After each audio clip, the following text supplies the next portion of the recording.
love to cook and bake. I love to cook and bake from scratch. I have several recipes that when there's a gathering, family and friends will ask me to bring these specific things. What they don't know is that delicious fudgy cakey brownie, it's probably vegan.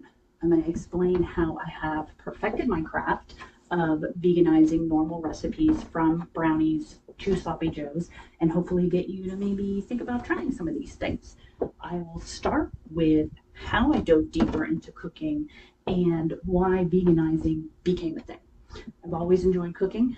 My stepmother says if you can read, you can cook. But I also feel like there are those of us who enter the kitchen with this fearlessness, and it's that fearlessness that makes us much better chefs. I cooked after marriage. It was cheaper than eating out. However, it wasn't until after I had our youngest that I really, really dove into cooking. I wanted just everything. I became a very adventurous chef. Beef bourguignon, yeah, I can make that. My oldest left for boot camp. The first time she came home, she was a vegetarian. The second time she came home, she was a vegan. Thus began my need to learn to veganize. And at first it was simple things, almond milk and margarine in place of whole milk and butter for mashed potatoes, vegetable broth in place of chicken broth for your soups and your stews and your gravies. And in 2009, this was no easy feat. There were no options. And the options that were available had me driving an hour into Seattle to buy her a half a gallon of almond milk. There was no Impossible beef. Your meat substitute was Tofurkey. I was reading recipes, I was reviewing them, I was experimenting, I was learning all these different ways to make all these different foods. So initially she ate a lot of side dishes and just ignored the meat option. Now it's trendy. So now there are options everywhere, which is great because I'm not driving an hour for a half a gallon of milk anymore. Modifying recipes is a great way to use your imagination and show your creativity in the kitchen. So far, there's been no recipe that I've been unable to modify. I love sloppy joes.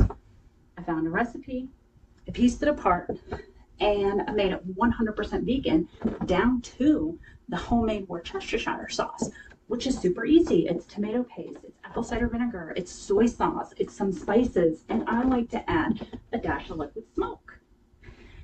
Admittedly, baking vegan is easier than cooking vegan because your substitutions line up. You're switching milk for milk and margarine for margarine and things like that. You're not switching ground beef for lentils.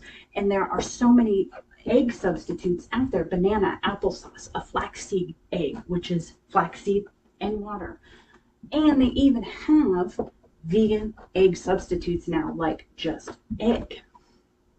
So your brownies, your Oreo cheesecake, yes, Oreos are vegan, thank goodness, all of that stuff, it's so interchangeable with vegan ingredients. I love to cook from scratch.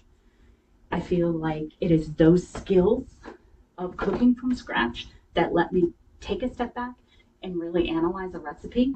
Cooking is my thing. My existing skills allow me this ability to modify these recipes so my daughter doesn't miss out. And lastly, don't turn your nose up at things that are vegan. You never know. Yes, some of it, the health food, is just gross, but a lot of it is very, very good. And don't tell me I would never eat anything vegan because I'm quite sure you've eaten an apple. Thank you.